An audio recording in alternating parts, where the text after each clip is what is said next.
કોઈ અવાજની સમસ્યા હોય તો એમને કેવા પ્રકારની સમસ્યા હોય છે? ચોક્કસ.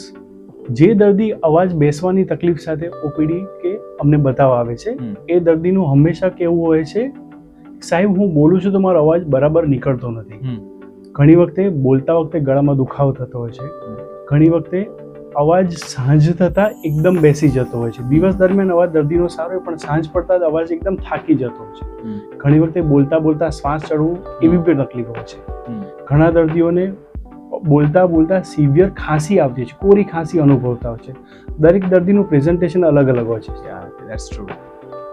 તો દરેકનું પ્રેઝન્ટેશન અલગ છે, તો આપણે એને મેડિકલના અનુસંધાનમાં કેવી રીતે જોઈએ છે? એ સમજતા પહેલા સૌથી પહેલા અવાજ કેવી રીતે ઉદ્ભવે છે એ જાણી લઈએ આપણે. આપણી સ્વરપેટી એ આપણું ઓર્ગન છે જ્યાંથી આપણો અવાજ નીકળે છે. રાઈટ. સ્વરપેટીમાં આવેલા બે સ્વરતંતુ એ તંબુરાના તાર જેવું કામ કરે છે. ઓકે. તાર હલે તો અવાજ નીકળે છે. બરાબર. તાર હલાવવાથી જે અવાજ નીકળે છે એ જ તારને થોડો ઢીલો રાખીને હલાવીએ તો અલગ પ્રકારનો અવાજ નીકળે છે.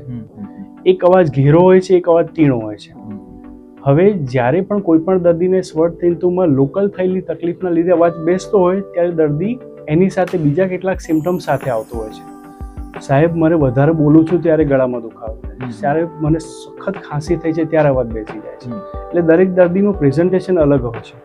એવા કેસમાં અમારે દર્દીની પ્રોપર હિસ્ટ્રી લેવી જરૂરી હોય છે કે એ વખતે એને સામાન્ય કોઈ વાયરલ ઇન્ફેક્શન, કોઈ શરદી, ખાંસી, તાવ એવી કોઈ બીમારી થઈ છે કે નહીં જાણવું જોઈએ.